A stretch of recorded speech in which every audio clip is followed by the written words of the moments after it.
بسم اللہ الرحمن الرحیم۔ تصوف کی حقیقت، مصنف علامہ غلام احمد پرویز صاحب۔ 11واں باب، مقام نبوت اور منصب امت، دین کا مفہوم۔ ہم نے سابقہ باب میں تصوف کی مختلف جزیات کے متعلق گفتگو کرنے کے بعد بتایا ہے کہ وہ کس طرح قرآن کے خلاف ہیں۔ آخری مرحلہ پر ہم چاہتے ہیں کہ من حیث الکل اس حقیقت کو سامنے لایا جائے کہ نبوت کا مقام کیا ہے، امت کا فریضہ اور منصب کیا، اور دین کا مقصود و منتہا کیا۔ اس سے یہ بات واضح طور پر سامنے آ جائے گی کہ تصوف اس پورے کے پورے نظام کی نقیض ہے۔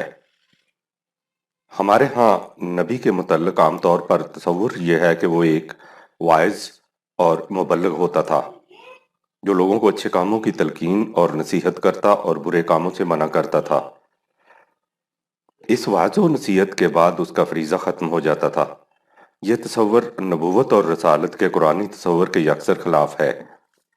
قرآن مجید کی روح سے حضرات انبیاء اکرام عظیم انقلابی شخصیتیں ہوتی تھیں جن کا فریضہ حیات یہ ہوتا تھا کہ انسانوں کے خود ساختہ نظام حیات کو مٹا کر جو انسانیت کا گلا گھونٹنے کے لیے وضع اور قائم کیے جاتے ہیں اس نظام کو نافذ کریں جو اقدار خداوندی کے مطابق متشکل ہو۔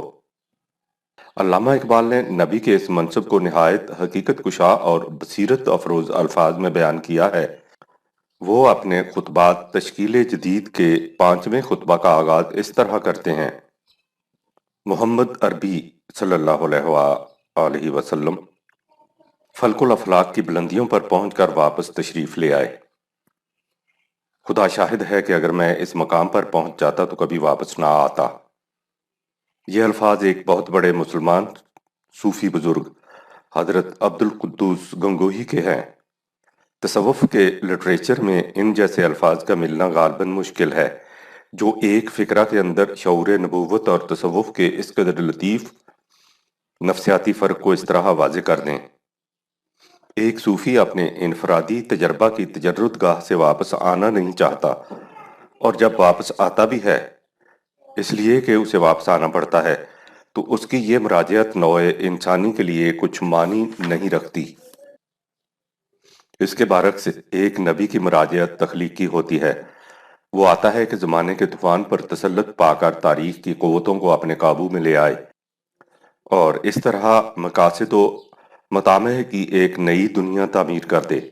ایک صوفی کے لیے اس کے انفرادی تجربہ کی تجرد گاہ آخری مقام ہوتی ہے، لیکن ایک رسول کے دل میں اس سے زلزلہ انگیز نفسی قوتیں بیدار ہو جاتی ہیں جن کا مقصد یہ ہوتا ہے کہ تمام دنیا انسانیت میں ایک انقلاب پیدا کر دیں۔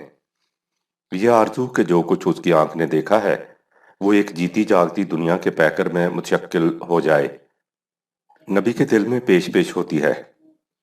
اس لیے ایک صاحب وحی کے تجربہ کی قدر و قیمت جاننے کا ایک طریقہ یہ بھی ہے کہ دیکھا جائے کہ اس نے انسانیت کو جس قالب میں ڈھالا ہے وہ کیسا ہے، اور اس کے پیغام کی روح سے جس قسم کی دنیا ثقافت ابھر کر سامنے آ گئی ہے وہ کس انداز کی ہے۔ خطبات صفحہ نمبر 118۔ معراج انسانیت۔ میں نے اس اجمال کی تفصیل اپنی کتاب معراج انسانیت ایڈیشن اول میں ان الفاظ میں بیان کی تھی: نبوت کا مقام اس قدر عظیم المرتبت ہے کہ اس کے تصور سے روح میں بالیدگی، نگاہوں میں بصیرت، ذہن میں جلا، قلب میں روشنی، خون میں حرارت، بازوؤں میں قوت، ماحول میں درخشندگی، فضا میں تابندگی اور کائنات کے ذرہ ذرہ میں زندگی کے آثار نمودار ہو جاتے ہیں۔ نبی کا پیغام انقلاب آفرین دین و دنیا کی سرفرازیوں اور سربلندیوں کا امین ہوتا ہے۔ وہ مردوں کی بستی میں سورہ اسرافیل پھونک دیتا ہے۔ اس سے قوم کے عروق مفلوج میں پھر سے خون حیات رقص کرنے لگ جاتا ہے۔ وہ اپنی امت کو زمین کی پستیوں سے اٹھا کر آسمان کی بلندیوں تک پہنچا دیتا ہے، اور ان کے ایک ہاتھ میں زمین کی خلافت اور دوسرے میں آسمان کی بادشاہت دے دیتا ہے۔ وہ اپنی ہوشربا تعلیم اور محیر العقول عمل سے باطل کے نظام ہائے کہنہ کی بنیادیں اکھیڑ کر آئین کائنات کو ضابطۂ خداوندی پر متشکل کر دیتا ہے۔ اس سے زندگی ایک نئی کروٹ لیتی ہے، آرزوئیں آنکھیں ملتی ہوئی اٹھتی ہیں، ولولے جاگ پڑتے ہیں، اور ایمان کی حرارتیں دلوں میں سوز اور جگر میں گداز پیدا کرتی ہیں۔ روح کی مسرتوں کے چشمے ابلتے ہیں، قلب و جگر کی نورانیت کی سوتیں پھوٹتی ہیں، تازہ امیدوں کی کلیاں مہکتی ہیں، زندہ مقاصد کے اغنچے چٹکتے ہیں، اور اس خوشبخت قوم کا صحن چمن دامانے زد باغبانوں کف ہزار گلفروش کا فردوسی منظر پیش کرتا ہے۔ حکومت خداوندی کا قیام اس کا نصب العین اور قوانین الہی کا نفاذ اس کا منتہا ہوتا ہے۔ جب اس کے ہاتھوں خدا کی بادشاہت کا تخت اجلال بچھتا ہے تو باطل کی ہر طاغوتی قوت پہاڑوں کے غاروں میں منہ چھپاتی پھرتی ہے۔ جور و استبداد کے کسر فلک بوس کے کنگورے سجدہ ریز ہو جاتے ہیں، طغیان و سرکشی کے آتش کدے ٹھنڈے پڑ جاتے ہیں۔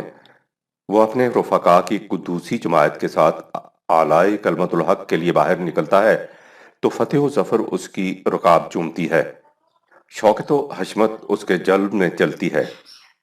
سرکش اور خود پرست قوتیں اس کے خدائے واحد القہار کا کلمہ پڑھتی ہیں، اور خدا اور اس کے فرشتے انقلاب آفرین ملکوتی کارناموں پر تحسین و تبریک کے پھولوں کی بارش کرتے ہیں۔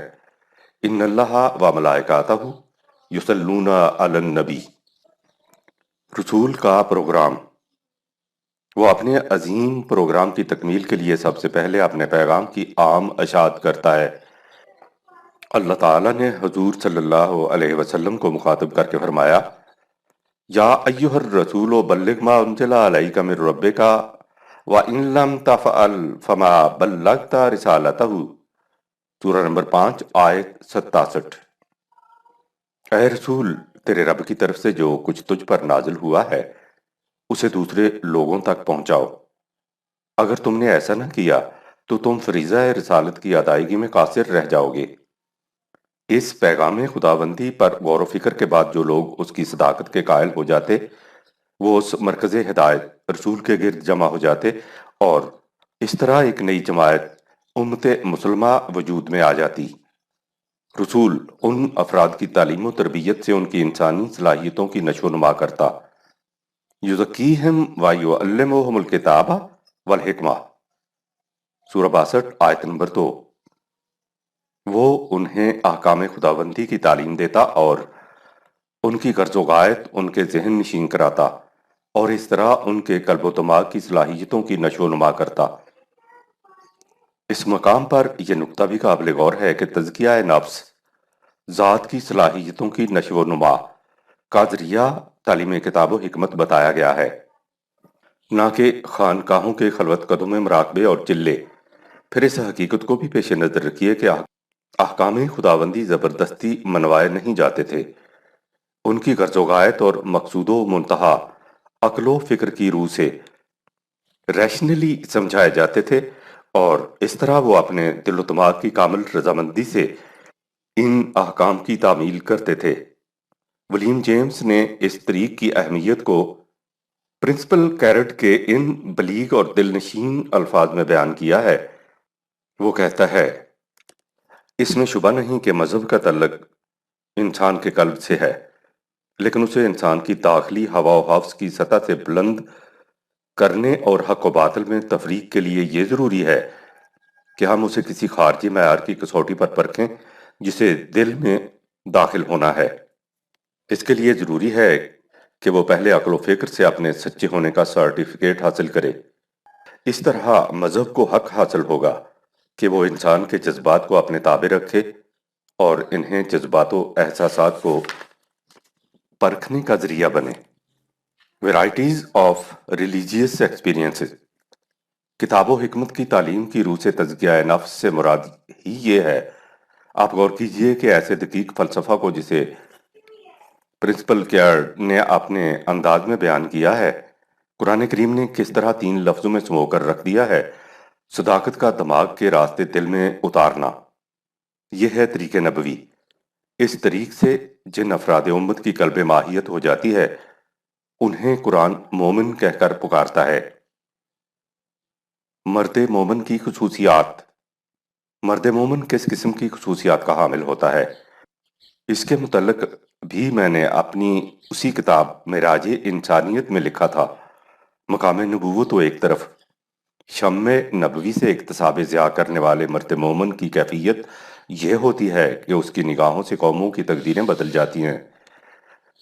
ایک اللہ کے سوا کسی کا خوف اس کے دل تک نہیں پہنچ سکتا۔ دنیا کی بڑی بڑی طاقتیں اس کی شمشیر جگردار کے سامنے لرزہ براندام ہوتی ہیں۔ اس کی قوت بازو حکومت خداوندی کے تمکن و بقا کی ضامن ہوتی ہے۔ وہ قوانین خداوندی کا عملاً نفاذ کرتا ہے۔ یہ وہ مجدد ہوتا ہے جس کی قوت ایمانی اور بصیرت فرقانی سے محمد رسول اللہ والذین معہ کے عہد سعادت مہد کی یاد تازہ ہو جاتی ہے۔ یہ وہ مسیحا ہوتا ہے جس کے اعجاز نفس سے مردہ قوم میں اثر نو زندگی کی لہر دوڑ جاتی ہے۔ یہ وہ مہدی ہوتا ہے جو خود اللہ کے صراط مستقیم پر گامزن ہو کر ساری دنیا کے لیے ہدایت و رشادت کا نمونہ بن جاتا ہے۔ یہی وہ مرکز ہوتا ہے جس کے گرد ایسی جماعت کا دائرہ کھنچ جاتا ہے جس کے متعلق فرمایا کہ یحبہم و یحبونہ اذلۃ علی المؤمنین اعزۃ علی الکافرین یجاہدون فی سبیل اللہ ولا یخافون لومۃ لائم، سورہ نمبر 5 آیت نمبر 54۔ اللہ ان سے محبت کرتا ہے اور وہ اللہ سے۔ وہ مومنوں کے سامنے جھکے ہوئے اور مخالفین کے مقابل میں غالب ہوتے ہیں۔ اللہ کی راہ میں جہاد کرنے والے اور کسی ملامت کرنے والے کی ملامت سے نہ ڈرنے والے۔ پہلا ایڈیشن، صفحہ 825۔ قرآن کریم میں اس جماعت کا ذکر ان بصیرت آفرین الفاظ میں آیا ہے: محمد الرسول اللہ والذین معہ اشداء علی الکفار رحماء بینہم تراہم رکعا سجدا یبتغون فضلا من اللہ ورضوانا سیماہم فی وجوہہم من اثر السجود ذالک مثلہم فی التوراۃ و مثلہم فی الانجیل کزرع اخرج شطأہ فآزرہ فاستغلظ فاستوی علی سوقہ یعجب الزراء لیغیظ بہم الکفار وعد اللہ الذین آمنوا وعملوا الصالحات منہم مغفرۃ واجرا عظیما، سورہ نمبر 48 آیت نمبر 27۔ محمد رسول اللہ صلی اللہ علیہ وسلم اور ان کے رفقا کی جماعت بھی کیا عجیب و غریب جماعت ہے۔ ان کی کیفیت یہ ہے کہ یہ حق کے مخالفین کے مقابلہ میں چٹان کی طرح سخت ہیں، لیکن باہمدگر بڑے ہی نرم دل اور ہمدرد، سورہ 5 آیت نمبر 54۔ تو انہیں دیکھتا ہے کہ وہ کس طرح ذمہ داریوں کا بوجھ اٹھانے کے لیے جھک جاتے ہیں اور قوانین خداوندی کے سامنے پیکر تسلیم و رضا بن جاتے ہیں، لیکن یہ تارک الدنیا راہبوں کی جماعت نہیں۔ یہ قانون خداوندی کے مطابق سامان زیست کی تلاش میں مصروف تگوتاز رہتے ہیں، اور اس کے ساتھ ہی اس کی بھی کوشش کرتے ہیں کہ ان کا ہر عمل قانون خداوندی سے ہم آہنگ اور ان کی سیرت صفات خداوندی سے یک رنگ ہو جائے۔ اس سے انہیں جو سکون قلب اور حقیقی مسرت حاصل ہوتی ہے، اس کے اثرات ان کے چہروں سے نمایاں نظر آتے ہیں۔ ان کی یہ علامات سابقہ کتب آسمانی تورات و انجیل میں بھی مذکور تھیں۔ انہوں نے اس نظام خداوندی کو جس طرح قائم کیا اور پروان چڑھایا ہے، اس کی مثال یوں سمجھو کہ جب عمدہ بیج سے شگوفہ پھوٹتا ہے تو اس کی پہلی کونپل بڑی نرم و نازک ہوتی ہے، پھر جوں جوں اس کی جڑ مضبوط ہوتی جاتی ہے، اس کی نال موٹی ہوتی جاتی ہے، حتیٰ کہ وہ اتنی مضبوط ہو جاتی ہے کہ وہ اپنے سہارے آپ محکم اور استوار طریق پر قائم ہو جاتی ہے۔ اس میں خوشے لگتے ہیں اور خوشوں میں دانے پڑ کر سخت اور مضبوط ہو جاتے ہیں۔ یوں وہ ننھا سا بیج پکی ہوئی فصل میں تبدیل ہو جاتا ہے۔ جب کاشتکار اپنی محنت کو اس طرح ثمربار ہوتے دیکھتا ہے تو وہ وجد مسرت سے جھوم اٹھتا ہے، لیکن یہی چیز اس کے مخالفین کے سینے پر سانپ بن کر لوٹنے لگ جاتی ہے۔ اسی طرح اللہ ہر اس جماعت کو جو اس کے قوانین کی صداقت پر ایمان لا کر اس کے بتائے ہوئے پروگرام پر عمل پیرا ہوتی ہے، اس امر کا وعدہ دیتا ہے: یعنی یہ اس کا قانون ہے کہ ان کی کوششوں کا ننھا سا بیج تمام خطرات سے محفوظ رہے گا اور ان کی کھیتی پک کر بہترین ثمرات کی حامل ہو جائے گی۔ سورہ 24 آیت نمبر 55۔ لیکن اس کے لیے اس قسم کی محنت اور استقامت کی ضرورت ہوگی جس قسم کی محنت اور استقامت کا ثبوت کسان دیتا ہے۔ تخم صالح قوانین فطرت سے مطابقت، مسلسل محنت اور استقلال و استقامت، کھیتی کی برومندی کے لیے یہ تمام شرائط لا ینفک ہیں۔ جماعتی زندگی۔ حقیقت یہ ہے کہ اسلام نام ہی جماعتی زندگی کا ہے۔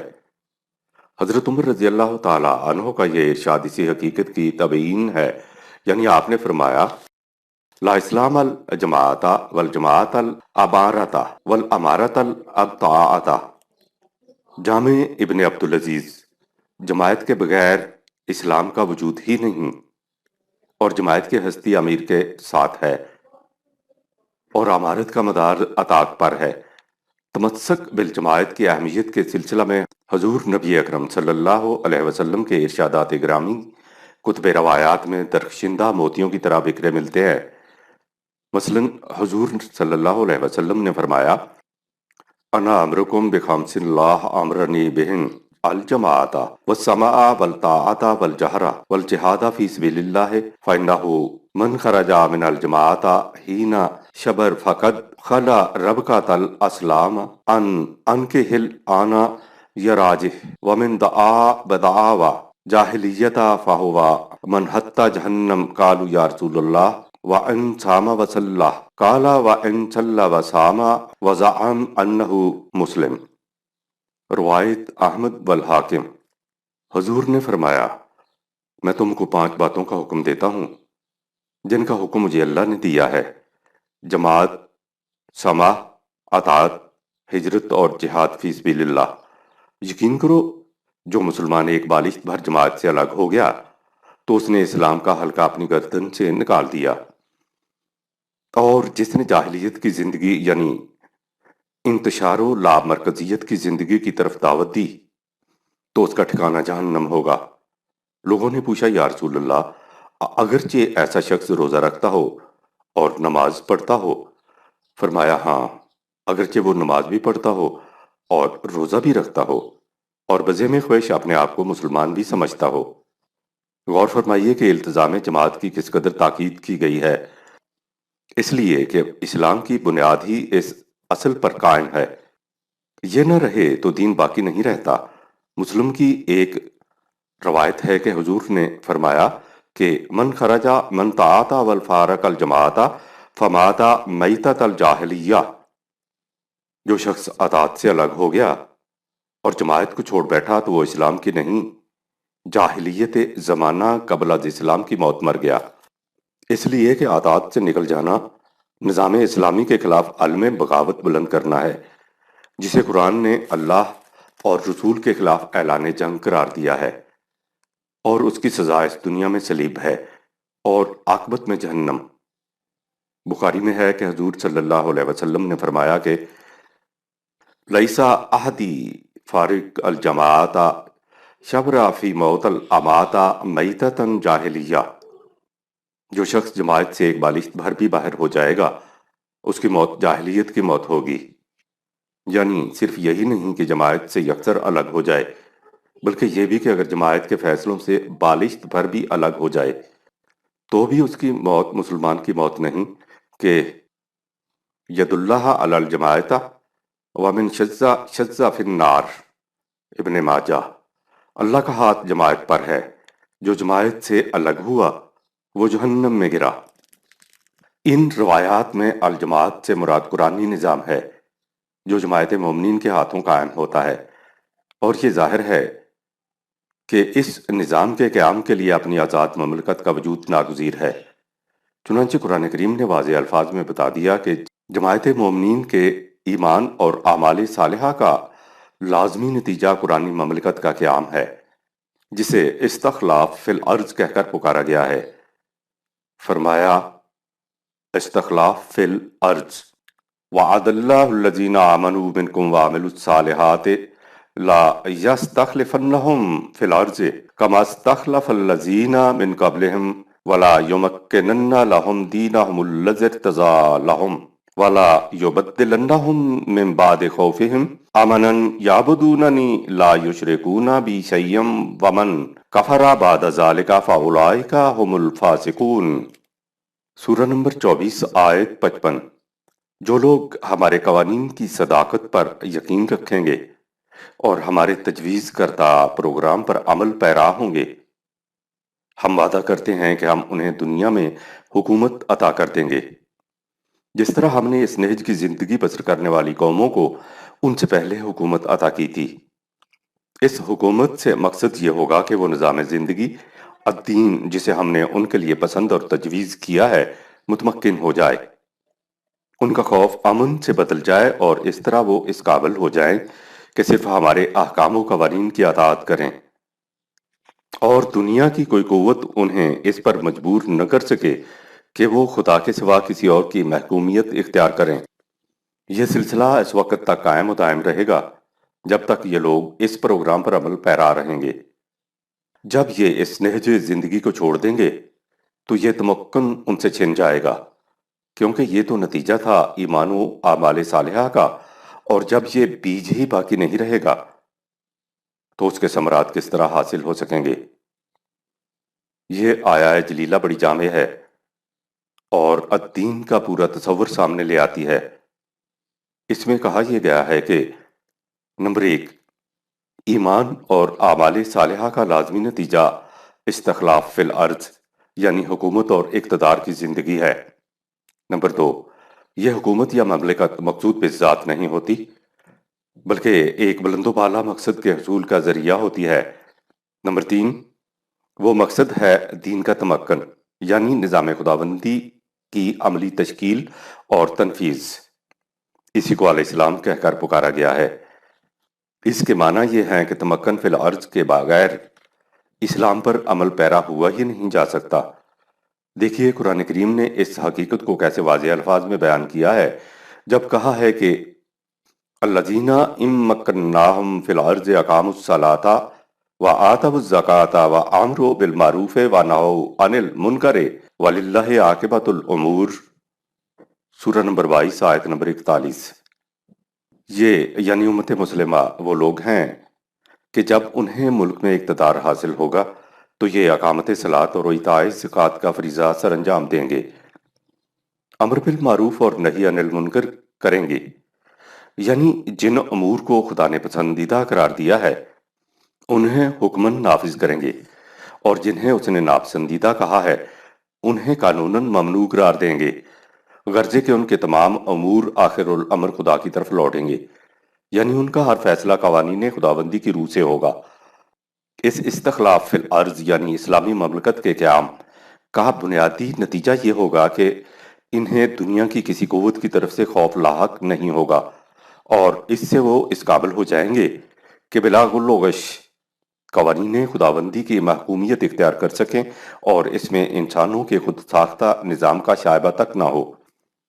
اس مملکت کے قیام سے ہر اس نظام کی جڑ کٹ گئی جو ظلم و استبداد، سلب و نہب اور استحصال و آمریت کی بنیاد پر قائم تھا۔ اس میں ملوکیت، سرمایہ پرستی اور مذہبی پیشوائیت سب شامل تھے۔ صدر اول کی مملکت کی سب سے پہلی زد قریش پر پڑی، لیکن انہوں نے 5-7 سال کی مزاحمت کے بعد ہتھیار رکھ دیے اور اسلام قبول کر لیا۔ عرب سے باہر کی دنیا میں اس زمانے میں سلطنت روما کی بازنطینی شاخ اور ایران کی مملکت سب سے زیادہ قوت و حشمت کی مالک اور ممتاز ترین تہذیب کی مدعی تھیں۔ اسلامی نظام کا اثر بازنطینی اور ایرانی سلطنت دونوں پر ہوا۔ بازنطینی سلطنت پر اس کا اثر زیادہ عمیق نہیں تھا، لیکن ایرانی سلطنت اور اس کی ہزارہ سالہ تہذیب تو ملیا میٹ ہو گئی۔ وہ ہونے کو تو مسلمان ہو گئے، لیکن اس شخص کا زخم بڑا گہرا تھا اور اس سے انتقام لینے کا جذبہ بڑا شدید۔ ایران کا جذبہ انتقام۔ انہوں نے سوچا کہ مسلمانوں کی قوت کا مقابلہ تو ان کے بس کی بات نہیں، ایسا حربہ استعمال کرنا چاہیے جس سے وہ بنیاد ختم ہو جائے، جس پر ان کی قوت کی عمارت استوار ہوتی ہے۔ وہ بنیادی دین کے تمکن کے لیے جماعتی زندگی اور اس کا نظام، انہوں نے اس کی جگہ مذہب کا تصور عام کر دیا۔ مذہب نام ہے خدا اور بندے کے درمیان پرائیویٹ تعلق کا، جو ان کے عقیدے کی روح سے بندگی، پوجا پاٹ، پرستش کی روح سے قائم ہو جاتا ہے، اور مقصد اس کا ہوتا ہے فرد کی انفرادی نجات۔ دین میں اس قدر بنیادی تبدیلی کیسے پیدا کر دی گئی؟ اس کی تفصیل میری کتاب شاہکار رسالت کے آخری باب میں ملے گی۔ اسی تبدیلی سے احکام شریعت کی انفرادی تعمیل مذہب کی غایت قرار پا گیا۔ ان احکام میں نماز باجماعت یا اجتماع حج میں جماعتی شکل دکھائی دیتی ہے، لیکن یہ محض رسمی اور ظاہری اجتماعیت ہوتی ہے، حقیقت سے اس کا کوئی تعلق نہیں ہوتا۔ اس سے ایک اور خیال ابھارا گیا کہ شریعت کی ظواہر پرستی سے روحانیت حاصل نہیں ہو سکتی۔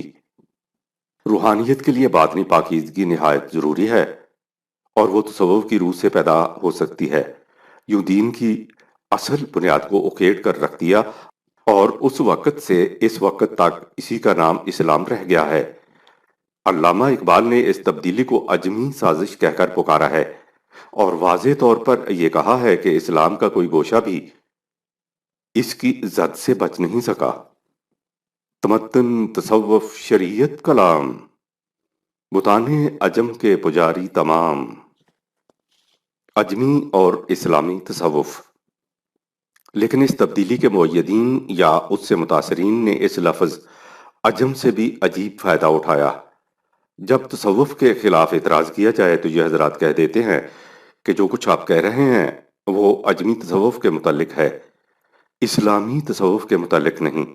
یعنی تصوف جو اسلام کے خلاف کھلا ہوا چیلنج تھا، اسے دو حصوں میں تقسیم کر دیا، ایک عجمی تصوف اور دوسرا اسلامی تصوف۔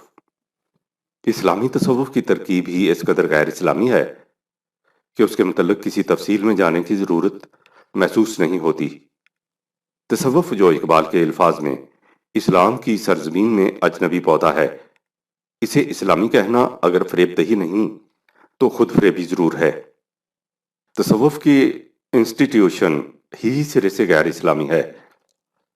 بعض حضرات کہہ دیتے ہیں کہ اسلامی احکام پر اخلاص کے ساتھ عمل کرنے کو تصوف کہتے ہیں۔ اس کا مطلب یہ ہوا کہ اسلام بقول ان کے منافقت اور ریاکاری کی تعلیم دیتا تھا۔ اس لیے ان لوگوں کو جو مخلصانہ طور پر احکام خداوندی کی پابندی کرنا چاہتے تھے، کسی اور مسلک کی تلاش ہوئی۔ یہ مسلک تصوف کا ہے، معاذ اللہ۔ ہم سمجھتے ہیں کہ اسلام کے خلاف اس سے زیادہ سنگین الزام اور لگایا نہیں جا سکتا۔ قرآن کریم نے منافقت اور ریاکاری کو انسانیت کا بدترین جرم قرار دیا ہے، اور اس روش کے اختیار کرنے والوں کا ٹھکانہ جہنم کا سب سے نچلا درجہ بتایا ہے۔ اخلاص۔ وہ کسی ایسے عمل کو عمل خیر تسلیم نہیں کرتا جس میں اخلاص نہ ہو۔ قرآن مجید میں ہے اِنَّا أَنزَلْنَا إِلَيْكَ الْكِتَابَ بِالْحَقِّ فَاعْبُدِ اللَّهَ مُخْلِصًا لَهُ الدِّينَ، سورہ 39 آیت نمبر 2۔ اے رسول صلی اللہ علیہ وسلم، ہم نے تیری طرف اس کتاب کو حق کے ساتھ نازل کیا ہے، سو تم کامل اخلاص کے ساتھ احکام خداوندی کی اطاعت اور محکومیت اختیار کرو، اور اس حقیقت کو ہمیشہ پیش نظر رکھو کہ الا للہ الدین الخالص، مخلصانہ اطاعت صرف خدا کے لیے ہے۔ چند آیات آگے چل کر قل انی امرت ان اعبد اللہ مخلصا لہ الدین، سورہ 39 آیت نمبر 11۔ اے رسول صلی اللہ علیہ وسلم، ان سے کہہ دو کہ مجھے اس کا حکم دیا گیا ہے کہ میں کامل خلوص کے ساتھ خدا کی اطاعت اور محکومیت اختیار کروں، اور خدا کے اس حکم کی تعمیل کرتے ہوئے حضور صلی اللہ علیہ وسلم کی لسان مبارک سے کہلایا گیا کہ قل اللہ اعبد مخلصا لہ دینی، سورہ نمبر 39 آیت 14۔ میں نہایت مخلصانہ انداز سے خدا کی اطاعت کرتا ہوں۔ نبی اکرم صلی اللہ علیہ وسلم کے بعد جماعت مومنین کے متعلق بھی بار بار کہا گیا کہ وہ مخلصین لہ الدین، سورہ 40 آیت نمبر 14۔ وہ نہایت اخلاص سے خدا کی اطاعت کرتے ہیں، اور اس طرح مخلصانہ اطاعت کرنے والوں کو اس نے عباد اللہ المخلصین کہہ کر پکارا ہے۔ سورہ 37 آیت نمبر 40۔ اس نے کہیں یہ نہیں کہا کہ تم اگر ریاکارانہ طور پر اطاعت کرو گے تو اسے اسلام کہا جائے گا، اور اگر مخلصانہ طور پر اطاعت کرو گے تو اس کا نام تصوف ہوگا۔ اگر اطاعت میں اخلاص نہیں تو اسے اسلامی کہا ہی نہیں جائے گا، اور جب مخلصانہ اطاعت ہو تو اس کے لیے اسلام کے سوا کسی اور اصطلاح کی ضرورت نہیں۔ مخلصانہ اطاعت کے لیے اسلامی تصوف کی اصطلاح وضع اور اختیار کرنا مخالفین اسلام کی طرف سے اس قسم کی نہایت لطیف اور پرفریب وساوس انگیزیاں تھیں جن سے بچنے کے لیے قرآن کریم کی آخری سورہ میں ان الفاظ میں تاکید کی گئی تھی کہ قل اعوذ برب الناس ملک الناس الہ الناس من شر الوسواس الخناس الذی یوسوس فی صدور الناس من الجنۃ والناس۔ سورہ 114۔ ان لوگوں کی وسوسہ انگیزیوں سے بچنے کے لیے جو دبے پاؤں آتے ہیں اور چپکے کانوں میں کچھ پھونک کر پچھلے پاؤں لوٹ جاتے ہیں، اور یوں لوگوں کے دلوں کو اسلام سے برگشتہ کر دیتے ہیں۔ امت مرحومہ کے ساتھ ایسا ہی کچھ ہوا، اور اسلام کچھ کا کچھ بن کر رہ گیا۔ اسلام استخلاف فی الارض کا نام ہے۔ وہ قرآن ہی اقدار و اصول و احکام کے مطابق نظام معاشرہ، نظام مملکت قائم کرنے کا نام ہے، جس اسلام کا نتیجہ یہ نہیں کچھ اور ہے، خواہ اس کا نام کتنا ہی مقدس کیوں نہ رکھ لیا جائے۔ والسلام۔